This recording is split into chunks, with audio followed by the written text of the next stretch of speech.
Newfoundland is a lot bigger than most people realize, and A to B is almost never a straight line, which just increases the amount of travel time you need to factor into any kind of road trip around Newfoundland.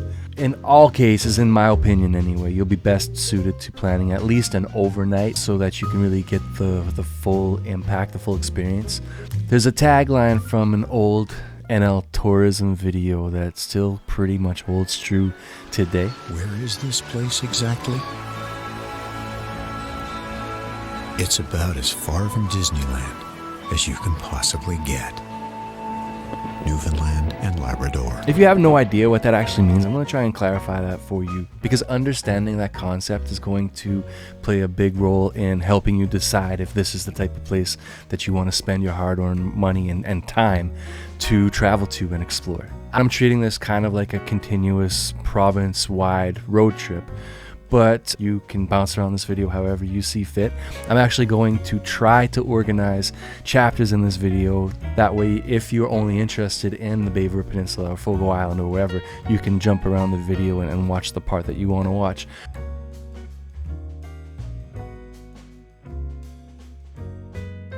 So, with that said, we're kicking off the trip from Mount Pearl, and we're going to drive south down the Southern Shore Highway, which is actually known by literally everyone in Newfoundland as going up the shore. It's a beautiful coastal drive, and even if it wasn't for the cool towns and attractions that we're going to touch on here, it would be worth taking the drive just to experience the rolling hills next to the open Atlantic Ocean. It's just a beautiful drive. The first community that you're going to come up on after leaving the St. John city limits is the town of Bay Bulls. Bay Bulls is the home base for a couple of fairly well-known whale watching, puffin watching sort of boat tour companies, and it's close enough to St. John's to make this like a simple day trip if you're in the city. You could make it back home or back to your hotel by supper time if you plan this out right. So it's very close to St. John's, but it's far enough away that it feels like you've left the city at least. So you can make it a simple day trip, or you can make it your first stop on a longer trip. Whatever your plans are, the whale watching tours are kind of a must-do. You really need to plan your trip around the time of year though, and it's not just because of the weather in this case. For your best chance to see icebergs, for example, you're going to have to make your trip in the mid to late spring most years. Some years there's no icebergs. This past year there was tons, so you can't really plan for them, but if you are planning, your best chance for icebergs will be in the mid to late spring period. If you're hoping to see whales and puffins, there's a very good chance that you will see them in the late spring through most of the summer. Again, there's no guarantee of what you're going to see. You can plan to increase your chances of experiencing these things, but it's nature, right? The boat tour hosts are actually also famous for being incredibly entertaining.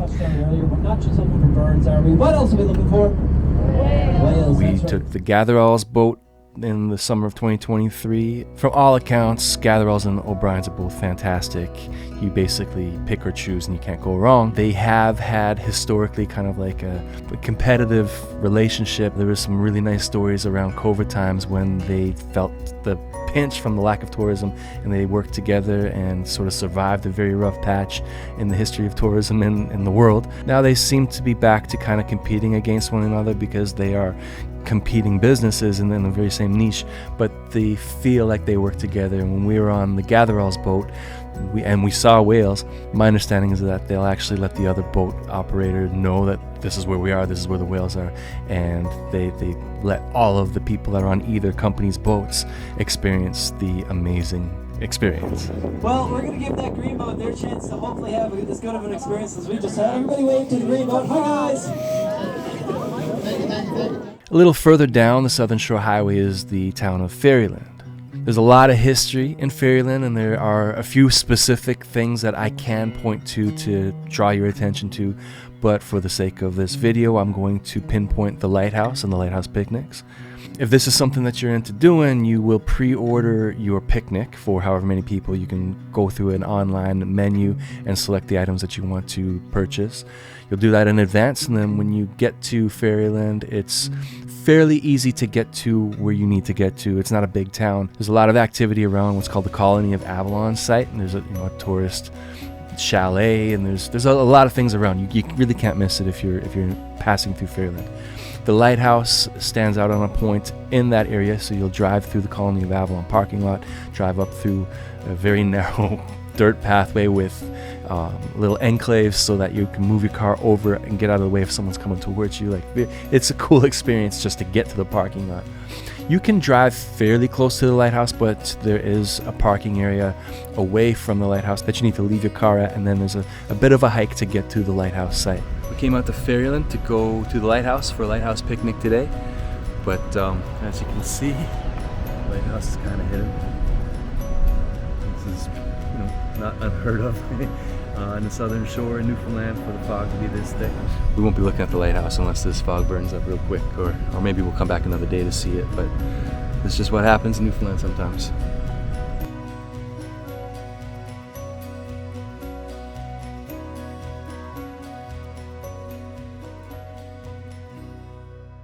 I recommend bringing a picnic blanket or some foldable chairs or something like that, because there are some picnic tables at the lighthouse site, but not very many. I don't remember seeing many.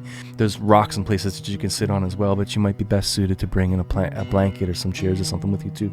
You find your place, you set yourself up, you go up to the lighthouse at the agreed upon time for your picnic, you pick up your food, you bring it to the site, and you have a wonderful day enjoying some delicious sandwiches and treats and enjoying the scenery. Now, continuing down the highway even further toward the town of Trepassey, but before you get to Trepassey, there is a UNESCO World Heritage Site and an ecological reserve that I've never actually experienced, but I wanted to mention it here because it's the type of place that a lot of people will be interested in, and it's not exactly the type of place that you could just pop in on. Most of the places on the whole video are things that you can just do on a whim, and there's a few that you'll need to prepare for. This is one of them. The UNESCO World Heritage Site is the site of some of the oldest fossils in the world, and there's a lot of them. Access to the site is only by permit or by guided tour, and the guided tours are only offered at specific times throughout the week, throughout the summer. So in order to actually experience the actual ecological site, you need to prepare. It's highly recommended that you make a reservation, and you obviously have to schedule things correctly. Now, there is a chance that you can be lucky and arrive on a day that's not particularly busy at the right time, and you're good. It's not mandatory to have the reservation, but it's definitely a good idea to consider that if you're interested in visiting the site. And fairly close to the ecological reserve, there is the Cape Race Lighthouse.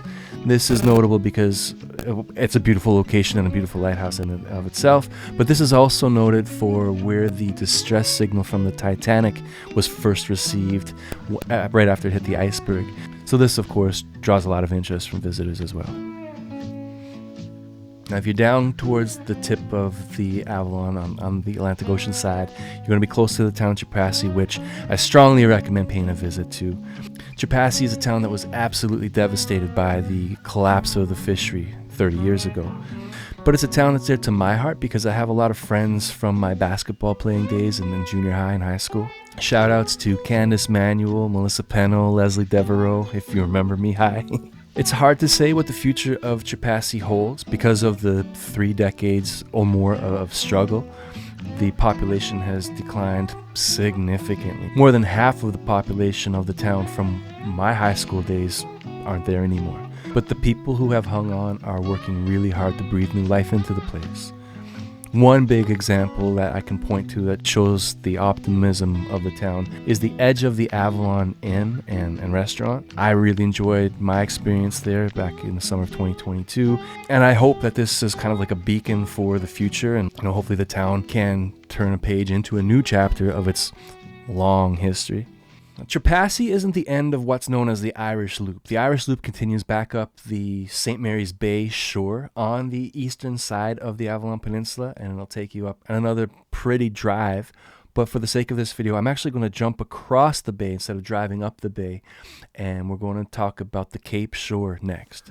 So we drove down the Southern Shore Highway when we went up the shore. We're actually going to go up the other side of the Avalon Peninsula on the Cape Shore. To start, because we're already on the south of the Avalon, we're going to start at another ecological reserve, an amazing area known as the Cape St. Mary's Ecological Reserve.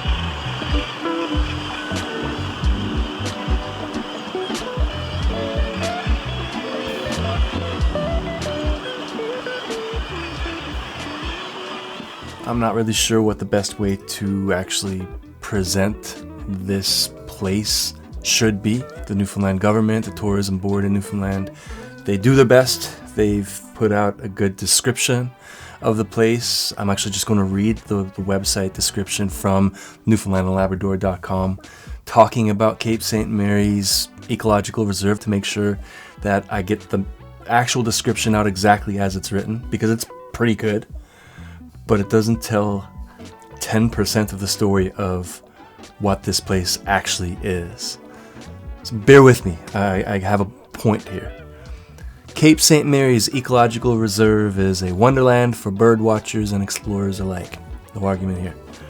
Thousands of gulls, razorbills, common murres, black-legged kittiwakes, northern gannets, and double-crested and great cormorants nest here.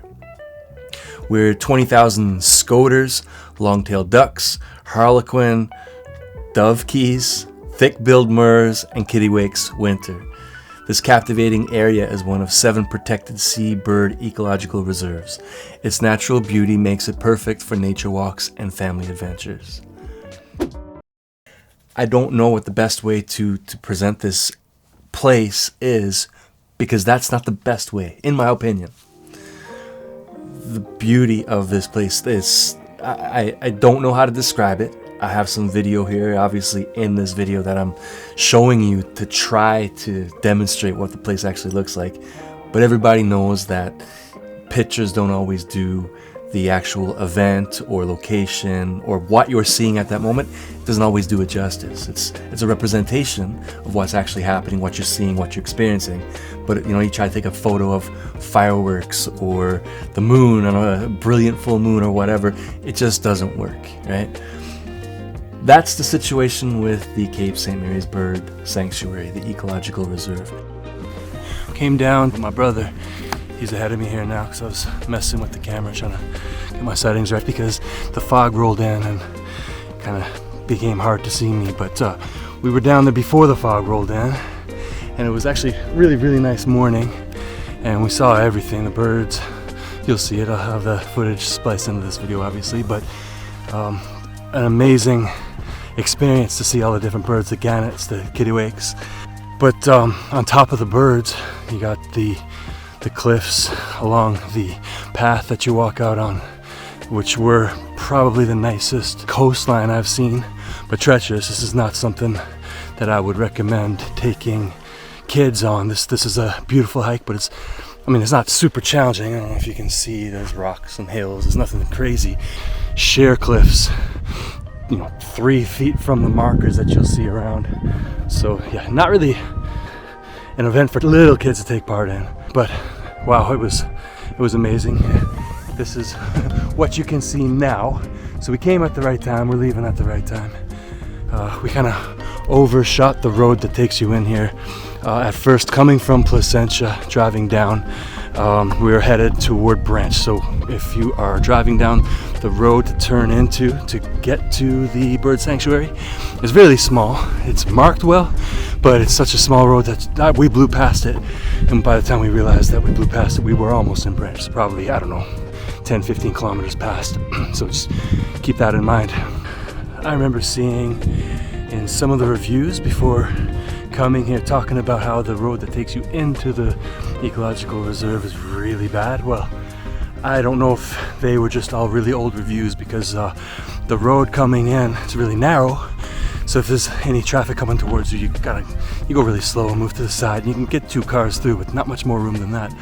But in terms of the quality of the road, it was probably one of the smoothest roads that I've seen in the province so far.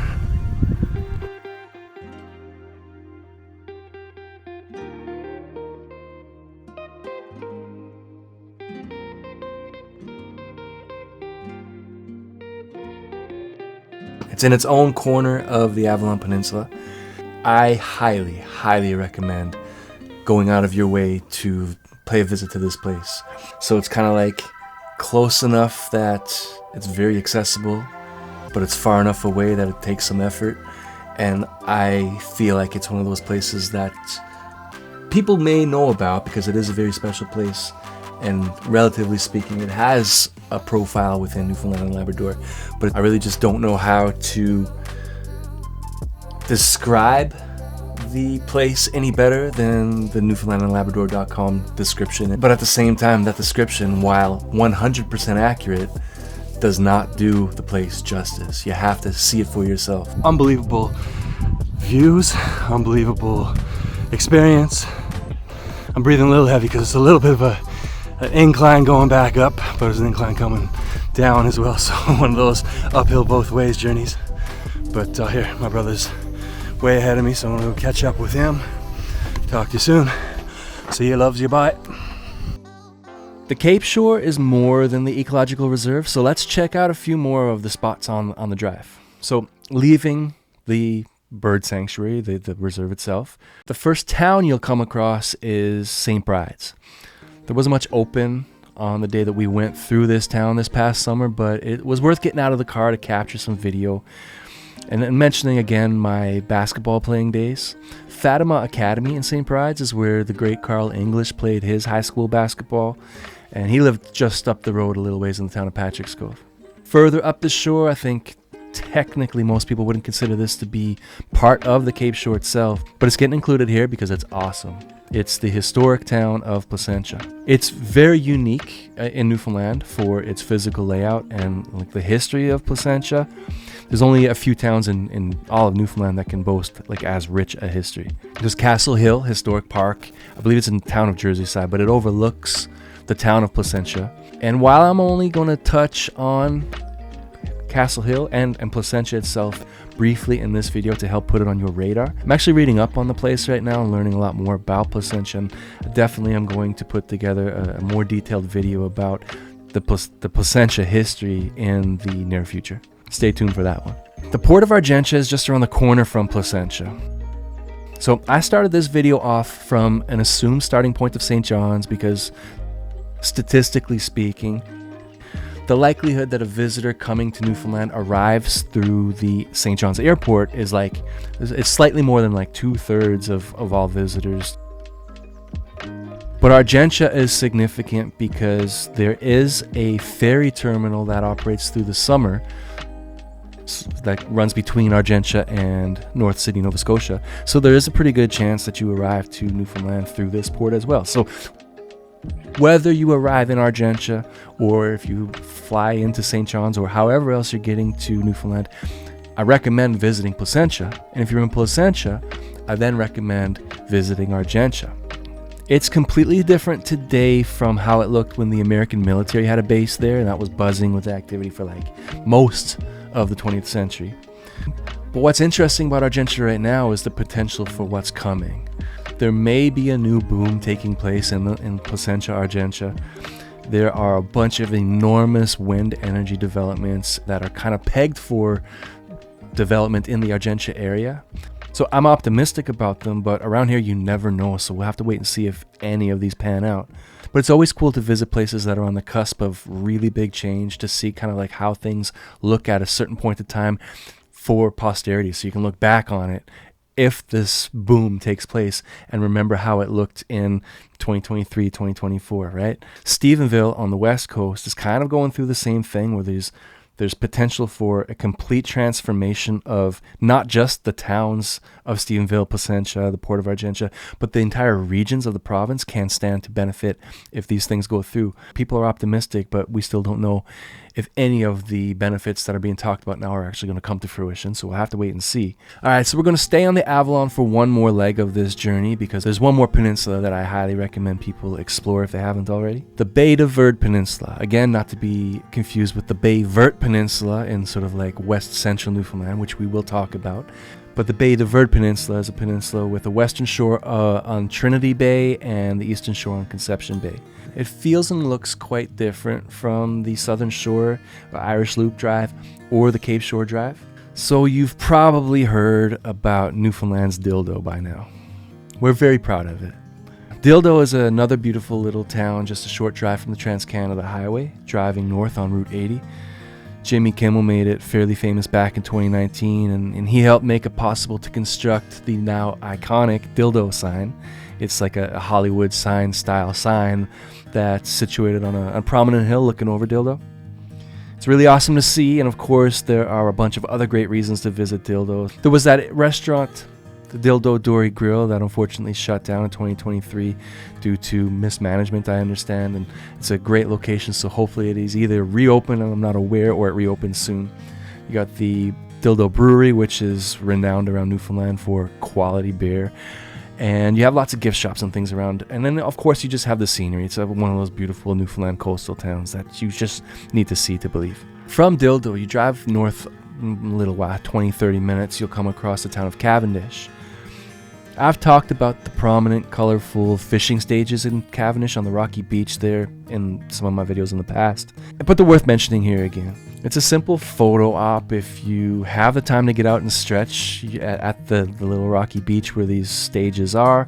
I highly recommend doing it. I do it every time I'm anywhere near Cavendish. I'm not even sure why I like them so much. They're just cute, but they get me every time. Continuing north on the Trinity Bay side of the peninsula, you're going to come across Heart's Delight, Heart's Desire, and Heart's Content. Heart's Content in particular is a must visit. The town has a picturesque little lighthouse park if picturesque little lighthouses pique your interest. It's also a very significant site because it was the landing site of the first transatlantic telegraph cable back about 150 years ago. 1860s, I believe, is when that took place, so over 150 years ago. It's also the town where you'll find Legs Motel and Restaurant, where I stopped in for fish and chips, and the food was delicious, but it was the service that makes me want to highlight it here in this video. It was some of the friendliest, nicest service I've had anywhere ever.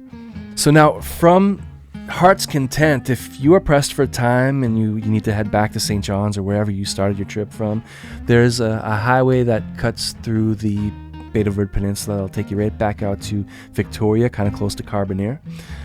I'm going to get to those towns in a minute, but I want to say I recommend, if you have the time, instead of doing that, drive north further and do a loop around the whole peninsula, because north of Heart's Content, you have historic towns like Winterton, Hants Harbor, Old Perlican, and then right pretty much at the tip of the peninsula, you have Redhead Cove or Greats Cove, and it might be my favorite town of all towns around Newfoundland and Labrador for driving into is the town of Bay de Verde. It's just such a pretty sight to drive down the hill coming into the town of Bay de Verde, because as you come in, the town is just off in the distance. It appears to rise up as you're driving down the hill coming into the town in kind of like a parallax movement. It's hard to explain, but really cool to see. Bay de Verde is essentially at the tip of the peninsula, so from there you probably start heading down the eastern shore, which is the Conception Bay side of the Bay de Verde Peninsula. Ochre Pit Cove it's a great place to stay if you're doing an overnight. There's a lot of different types of places where you can stay, little cabins, big. If you're traveling with your family, there's big places that you can stay with everybody. It's also really close to Northern Bay Sands, which is a big attraction, super popular in the summer. As you head south on the Conception Bay side of the peninsula, you'll eventually come up on the towns I mentioned earlier, Victoria and Carbonear. Victoria is home to the Heritage Village. It's a cool little place to visit with really interesting history that you might find surprising. I'll let you check into that if you want, but I'll just basically say what's there now is not representative of what was there around World War II. Carbonear is a really important town in Newfoundland history, and it's probably, of all of the communities on this video, it might be the biggest town that you'll come across if you're actually following this guide as a road trip guide. And the downtown area is currently going under a big revitalization. There was road construction recently, but some of the shops that are there now are fairly new, and I found it really impressive. Harbour Grace is just around the corner from Carbonear. It's another town full of history. There's plenty of monuments and markers to let you know what happened there over the centuries. The SS Kyle famously ran aground deep into the harbor of the town. That boat ran aground in, I believe, in the 1960s, and it still sits there today.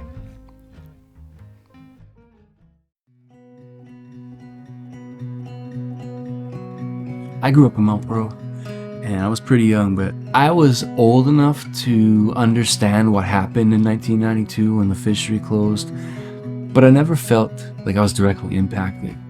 I didn't know anybody who was involved with the fishery, but I still understood how 10% of the population in one day lost their jobs. I knew what that meant for those people directly, but I knew what it meant for the province and the bigger picture.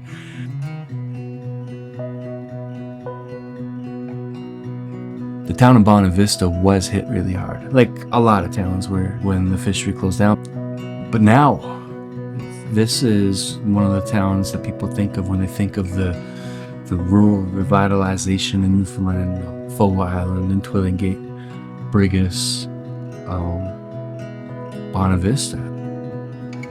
The day that the replica of the Matthew came through in 1997, I think that was the first time I ever went to Bonavista.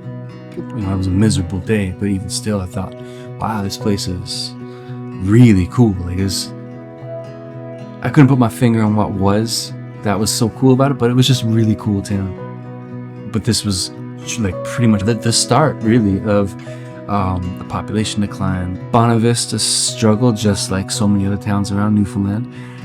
But what's happening in Bonavista right now is a model for what rural Newfoundland can be. Not every place around Newfoundland that was involved with the fishery is going to be Bonavista. Not every place can replicate what Bonavista has done because every town is different. But what they're doing is brilliant. You got a beautiful town, great places to go to eat, great places to go to visit, history, museums, things that you want to see, the Garrick Theater, so much to do around the town. Then you take a few steps outside the town and you got the Spiller's Cove Sea Stack. You got the dungeon just outside of Bonavista's Elliston, and you want to go to Elliston and see the puffins and it'll blow your mind. Down the road a little bit further, you got the history of Port Union, one of the most important towns in Newfoundland. Port Rexton, a little ways down the way.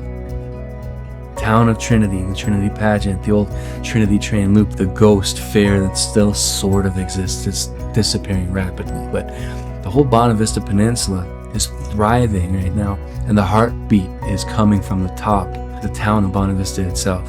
I think Chevrolet called it the most road trippable town in Canada or something like that, and it absolutely is one of the best road trips that you can take. The fact that they came up with a plan to lead them to where they are. Anybody around the province can do that. Any town can do this. I believe that. There is hope in Newfoundland. There's reasons for optimism. To get this feeling, if you don't already have it, go explore Bonavista for a couple of days. Feel the positivity, feel the hope, feel the energy that exists in Bonavista with the young people that live there, with the people that are moving there, starting businesses, just making Bonavista a thriving town again after people thought that they were going to be closing the doors on that town completely 10, 15 years ago, right? It's the center of a thriving peninsula, one of the most amazing places that you can see, the Bonavista Peninsula, but it's a model for the rest of the province.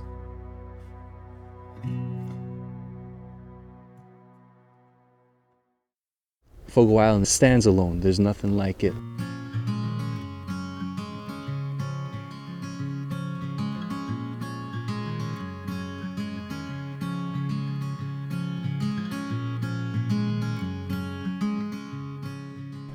We stayed in Joe Bat's Arm for a couple of nights, and we were basically right on the head of the Joe Bat's Trail, and that's the trail that leads out to the Great Auk, if you are familiar with that.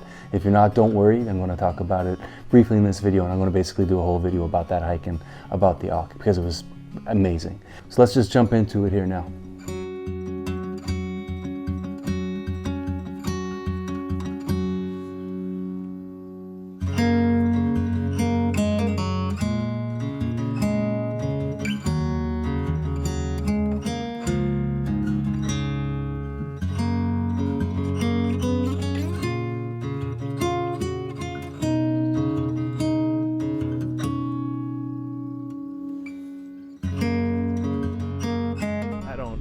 don't get particular enjoyment out of going for hikes. I like to exercise, I like to try to stay fit, but hiking just isn't the thing for me generally. But this particular hike, it might change my mind. And the terrain is not smooth. It's not a hard hike by any means, but I'm just stopping every 15 steps to take more photos, more videos along the route here. And I'm not even halfway through this hike, and I can't move because I have to stop to take it all in for like extended periods of time. It's amazing. I can't believe this experience. This is absolutely incredible. I don't care if you don't like the cold. I don't care if you don't like hiking. If you can do this, try to do it.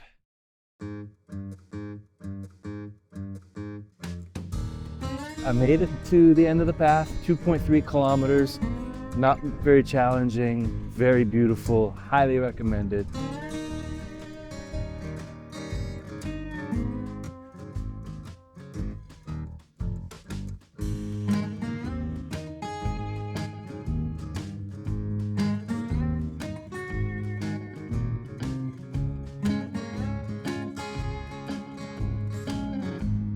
All right, step one, here we go.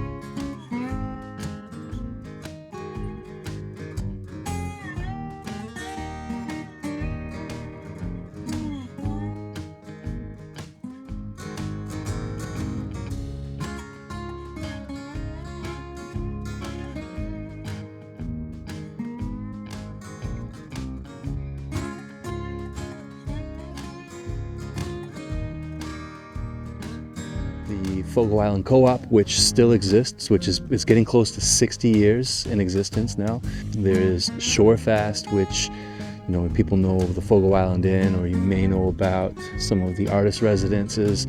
But there's a lot of other things that Shorefast does as well that basically invests in the community, separate from the Fogo Island Co-op. But these two, in my opinion, pillars of the revitalization efforts in Fogo Island are really, you know, largely responsible for inspiring other people to do other things on smaller scales that are helping as well.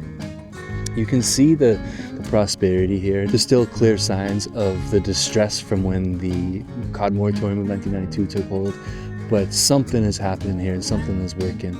There's still, you know, an aging population. The population, I believe, in the 60s when the co-op, the Fogo Island Co-op started, there was over 6,000 people on the island. I believe there's a little over 2,000 now. So the population decline was drastic, it was real, it was sustained for a long period of time. The co-op started kind of to address population decline and a very difficult economy when the cod production really changed from like the salt cod trade to what it is essentially today. And at that time, people thought Fogo Island was going to die. They really thought that the resettlement with Joey Smallwood's resettlement plan, Fogo Island was one of the communities that was kind of pegged for resettlement, and the people of the island at the time formed the co-op and changed how they operated the fishery, which was, for at that time, 300 plus years, the chief economic driver for the region.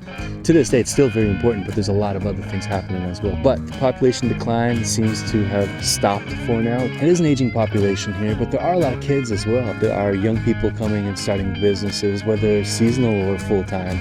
There's, for example, the Andrew Young Art Studio. He's a very successful artist, and you've probably seen some of his work. It's around quite a bit if you've seen any Newfoundland art in the past few years anyway. Of course, if I'm putting a video together about Fogo Island, we want to see a lot of footage of the inn because it's such a landmark. It's such an iconic building, not just for Fogo Island, but for Newfoundland in general now. And there's a lot of information available about Shorefast and about the Fogo Island Inn, and it's really impressive because this huge hotel that, you know, some people love the architecture of it, some people hate it, but it's a very expensive place to stay, and people have a lot of opinions on that. So the people behind it, the Shorefast organization, is capitalizing on an opportunity here that is thinking outside the box. Can everybody that lives in Newfoundland and Labrador afford to stay at the inn? Of course not. It's like thousands of dollars with minimum multiple night stays, things that are, you know, out of reach for a lot of Newfoundlanders, but the money that comes in through the inn and through basically Shorefast in general, as far as I understand it, is being put to very good use for Fogo Island and for Newfoundland in general. It's actually really interesting to understand what the organization is all about and what they do with the money they generate from the very expensive rates to stay at the inn. Most people think of Newfoundland as like a very unique province. Fogo Island is just the same way. It stands alone. There's nothing like it. Fogo Island is its own thing, its own entity, its own being.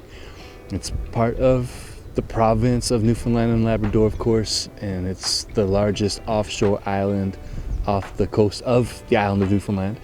And it's well known. It's definitely one of those rural revitalization projects that has been the model for everyone else to follow in so many ways. But it's so different from the rest of Newfoundland, just in the same way that Newfoundland is so different from the rest of Canada. Like, the scale of difference, in my opinion, is equal. It absolutely did not disappoint. I had very high expectations. I've spent time on Fogo Island before. I've experienced it before. I've seen it before. And going back at a time of year when you don't really know what you're going to get for weather, I tempered my expectations a little bit in case the weather was poor. We got lucky. We saw some beautiful skies. Saw one of the most beautiful sunsets that I could have ever hoped for. I was in Joe Bat's arm and I captured the inn with the sunset as a backdrop, and it was just beautiful. It was a fantastic trip, and I can't recommend enough for people to make the effort to head up to Fogo Island for at least a couple of days.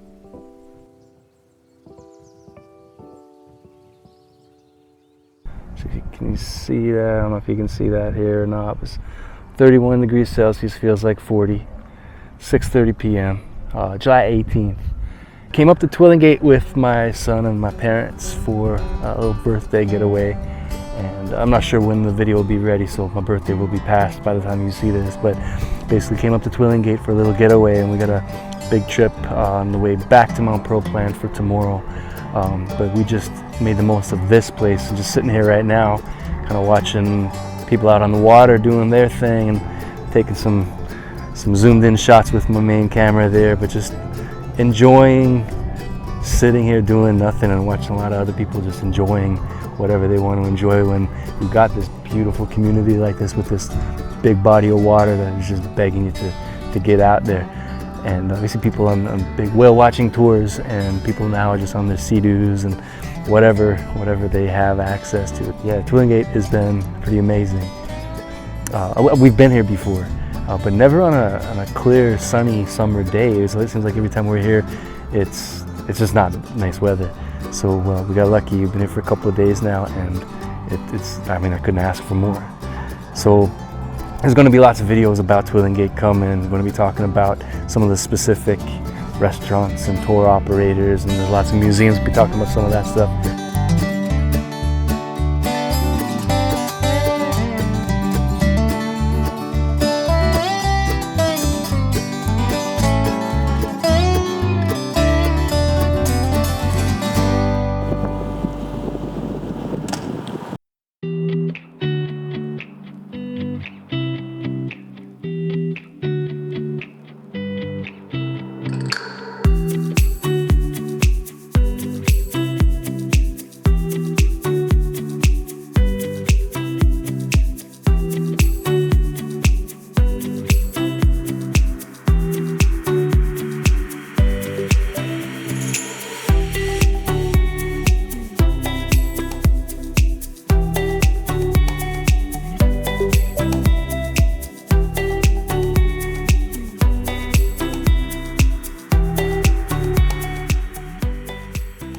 Of course, the Georgina Sterling exhibit over at the Twillingate Museum is one of the things that I was really excited about. I just really impressed with what they did over there to kind of honor a great sort of unknown to a lot of people hero in Newfoundland.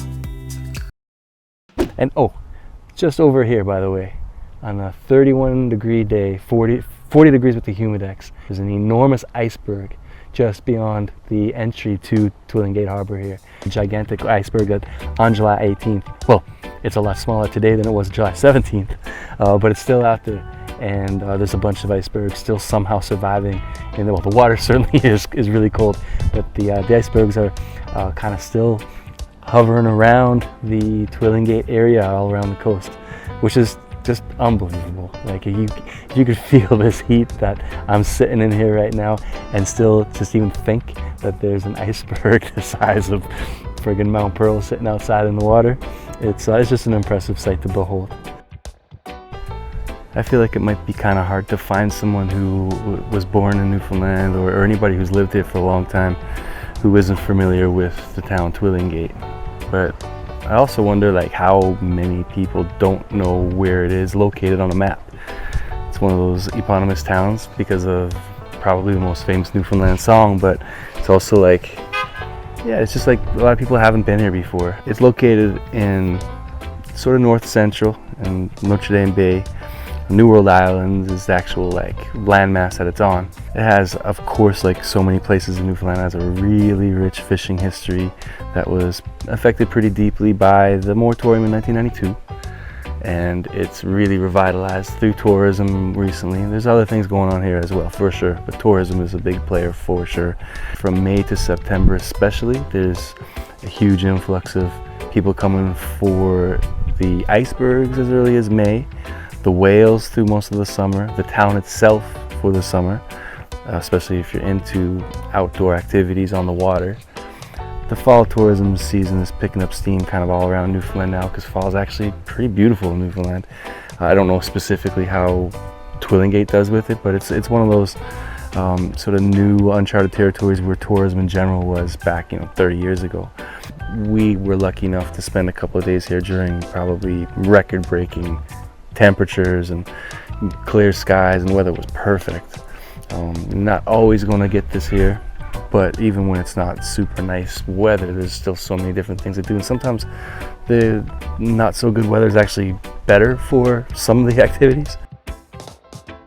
Twillingate Lighthouse is actually in a town called Crowhead. It's just north of the town of Twillingate itself, but kind of out from outside of Twillingate, you might consider it Twillingate Lighthouse.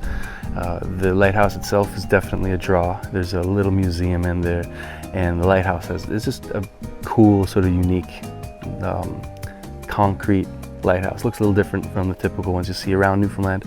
There is a couple of lookout spots looking out over the ocean, and of course on the day that we were there, the whales were playing and they were coming in to shore, almost to shore. I missed it, but my mom saw a whale breach completely jump out of the water, and I was away from the lookout, but I was close enough that you could hear the crowd that was standing around cheer. It was pretty cool. The town itself is also really pretty when you're driving up to the lighthouse or when you're driving down from the lighthouse. It's just a nice scenic little community. Little gift shop located at the Crowhead Lighthouse as well, or the Long Point Lighthouse, actually, to be specific. I say the Twillingate Lighthouse, the Crowhead Lighthouse. It's actually called the Long Point Lighthouse. There is a gift shop there where they sell some typical Newfoundland souvenirs, t-shirts, keychains, magnets, things like that. But they have an ice cream store with a lot of delicious ice cream, and I guess the owner, I never asked them, but the man who was working there was making fudge. They had probably 20 different flavors of fudge for sale, homemade, well, store made. It was made on site, but made by hand by the man who was working, who, like I said, maybe he's the operator, I'm not sure, but pretty impressive. My mom loves fudge. She makes fudge, but she likes it in general. She brought a couple of different flavors, and I'll be able to sample a few of those. Oh, Canada. Oh, Canada.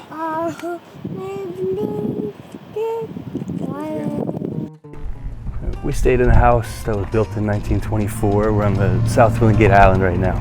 But this house is actually built over, apparently, in the North Harbor, which is basically on the other side. I don't know if you can see the water there. This is kind of like the water separating North and South Twillingate, but it's connected by causeway now. It's just one landmass. But we're on the south side at the moment, and the house was built and hauled across the land on the other side and then hauled across the water and settled where it is right now. Pretty amazing to think this house was actually built well across the water over there and then across the land beyond the water and hauled over.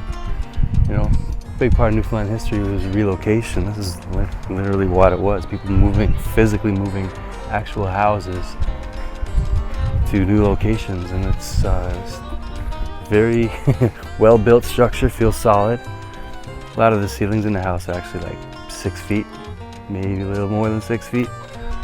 So I spent a lot of time ducking. My back kind of hurts, but I'm 6'4". The low ceilings didn't really bother me too much. It's just kind of part of it, you know. There's probably more like luxurious accommodations around this town. But as far as I'm concerned, this is what I wanted, the sort of like authentic Twillingate experience. Twillingate definitely seems to have a lot more like adventure tourism options available.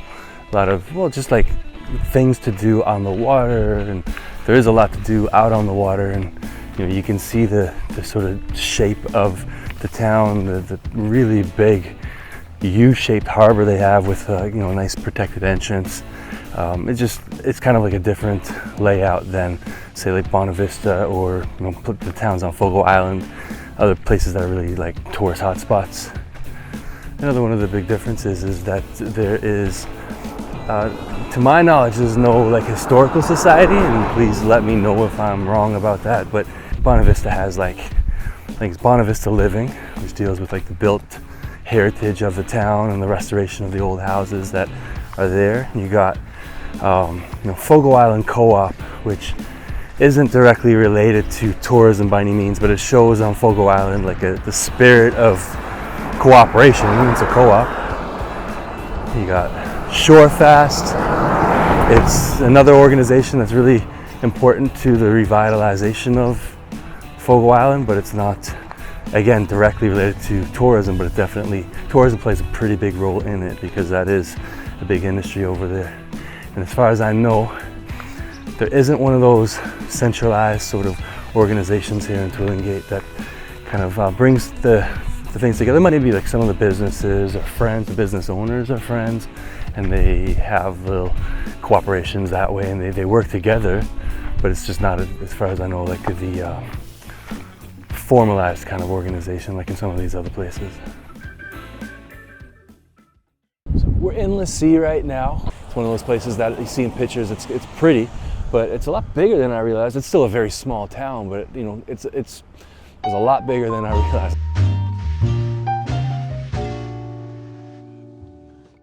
When most people think about getting around and visiting places around Newfoundland, there might be a couple of places that you have in mind if you know anything about the different communities at all. And a lot of the tourism ads that are pretty famous, they focus on the culture and the heritage of the province. A lot of the times we think about places like Bonavista and the whole Bonavista Peninsula, the town of Trinity on the Bonavista Peninsula, for example, or we think about the southern shore and the charm of like the Irish influence on that region. Old St. John's with the Jelly Bean Row, the colorful row houses, that's front and center in most people's minds, whether you're in Canada or if you've just finally heard of Newfoundland for the first time. You probably think of that type of imagery. But one place that, even for myself, it just never really came to mind is the Bay Verte Peninsula.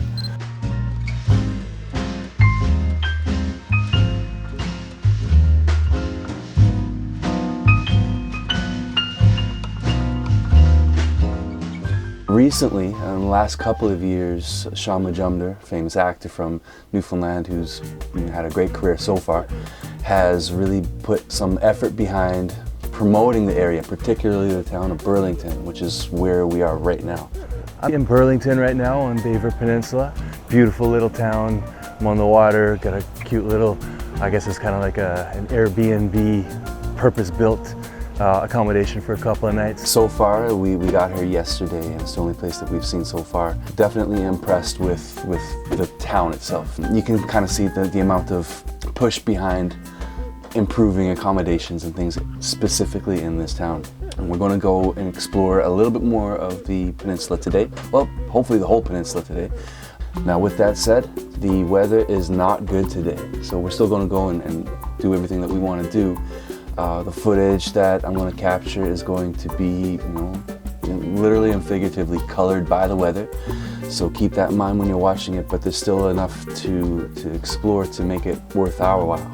Some of the towns on the itinerary for today will be Lassie, Fleur-de-Lis. There's definitely an obvious French influence, and the history of Newfoundland includes a prominent period where the French coast was a big part of Newfoundland, and one day I'll get into the history in a little bit more and explain it further, but you probably will notice the French names in some of the areas on this peninsula, and that is no coincidence. It's a long road to get to where we are, and we're only halfway up the peninsula, and then we're going to diverge. Once we get too close to the town of Baie Verte, I think it's at the crossroads, is a little bit before the town, but you can go in a couple of different directions to some of the other destinations that we're going to visit today. And those roads are pretty long. Like this is a big piece of land that people don't take the effort to explore this. So we're in Lassie right now, a beautiful town. It's one of those places that you see in pictures. It's pretty, but it's a lot bigger than I realized. It's still a very small town, but it's a lot bigger than I realized. A lot more houses. It seems like we are going to go to Fleur-de-Lis next, which I think is a much smaller town. Baie Verte we're going to stop into as well. But we found a nice place for a bite to eat here called Critches. I'll let you know how that goes. I'm trying another fish and chips, of course, and then I'm going to get a bowl of soup to go with it, give you my feedback after I eat it. Kind of excited to try it out. Really friendly service, I'll say, to start.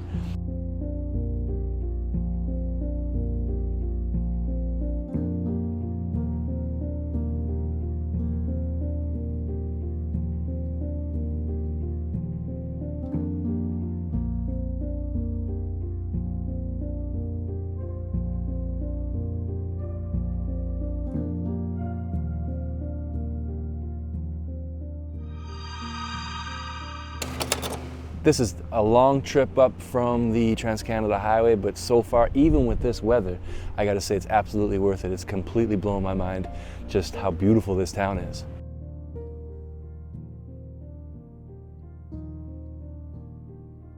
When it comes to tourism in Newfoundland, or just getting around, whether you're living here or visiting, there is a big bad reputation for the quality of the roads, and in my experience, it's founded. There's definitely issues with getting around if you're driving a car, and driving up the highway to get to where we are right now in Burlington on the Verde Peninsula, it was pretty treacherous. It's not the worst road that I've seen in the province, but it definitely is a road that is in need of some fixing. So just keep that in mind when you're traveling off of the Trans-Canada Highway, which generally speaking is pretty good. It's maintained as well as any road that you can think of. When you get off of the Trans-Canada Highway, just watch your speed. And not just, you hear about watching your speed for moose on the road. Yeah, always do that. But you don't want to blow up your tire because you're going too fast and you hit a big pothole that you see too late.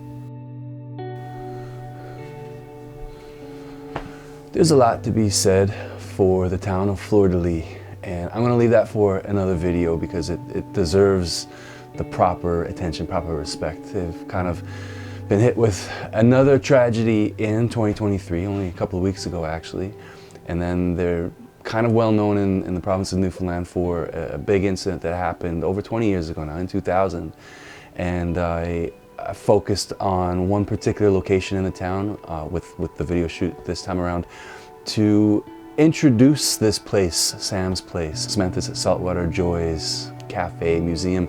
I'm going to get into it in much more detail in another video, but for now, if you're interested in learning about the incidents that I'm talking about in Fleur-de-Lis, take a minute and do a quick Google search. You'll find something from September of 2023, and you'll find something from Christmas 2000 as well. Two pretty big stories that are tragedies that are sort of associated with the town of Fleur-de-Lis, a beautiful town at the top of the road coming into the Bay Verte Peninsula.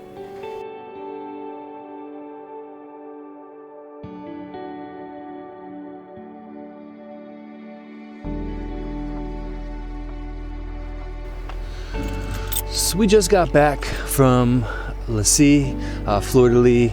We went down the middle arm for a bite to eat at a restaurant called Cozy Corner, something corner, I'll remember the name. It wasn't a good day in terms of weather. A little bit cold, pretty windy, rainy at times, misty for sure.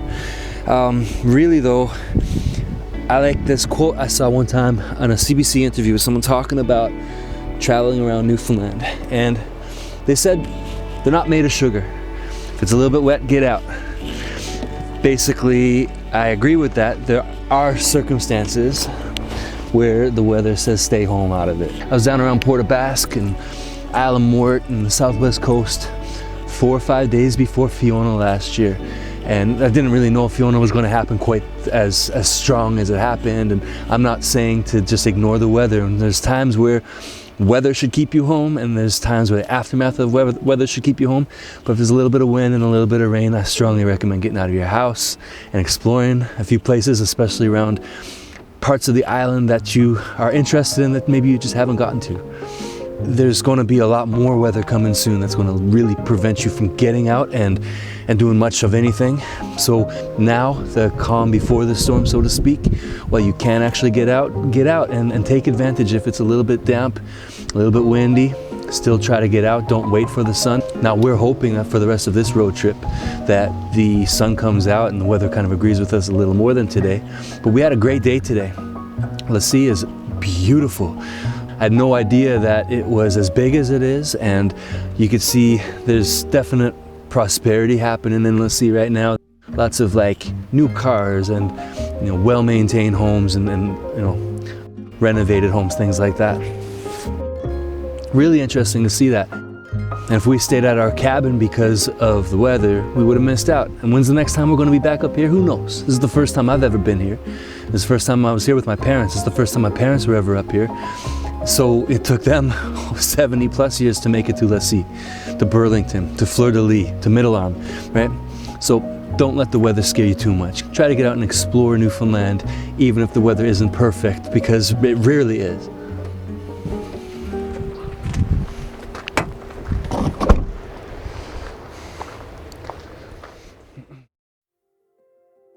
Over the past year and a half or so, I made a point to get around and explore more of Newfoundland and visit some places that I've been intrigued by, but that I've never been to before. Over the course of 2022 in particular, I made a couple of trips to the west coast, Bonavista Peninsula, Verde Peninsula.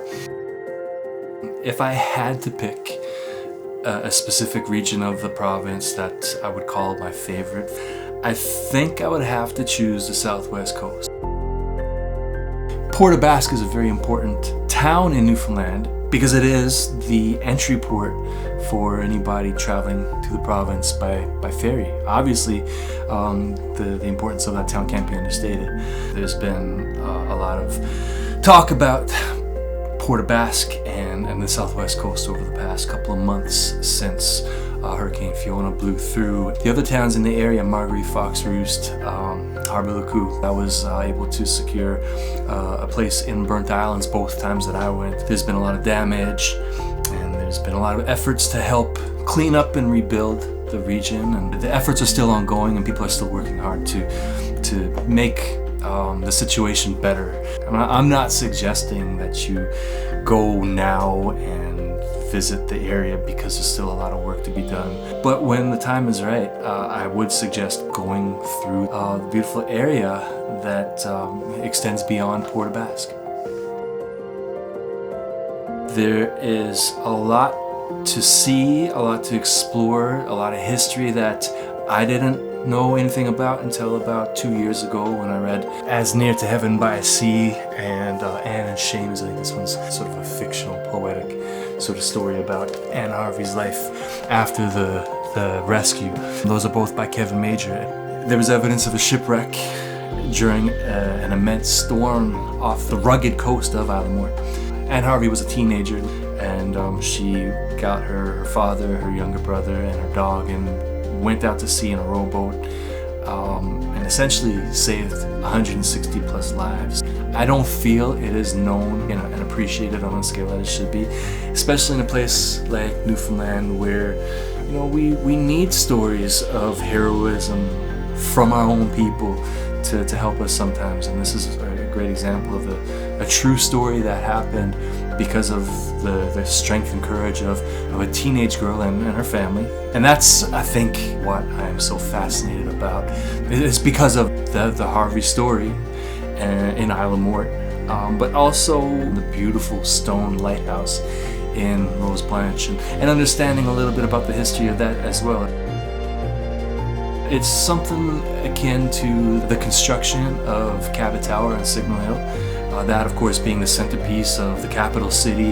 It's a sort of very well-known story. People understand the work that was involved. Well, this is a very similar sort of thing in the much lesser-known corner of the province in Rose Blanche, but that lighthouse was constructed in a very similar sort of manner, painstakingly, a lot of hard, heavy labor to build it. The restoration of that lighthouse in 1997, but a fantastic sight to behold. It's just an incredible corner of the province. I wanted to share my thoughts on the beautiful lighthouse and the beautiful coast, the beautiful area that extends beyond Port aux Basques.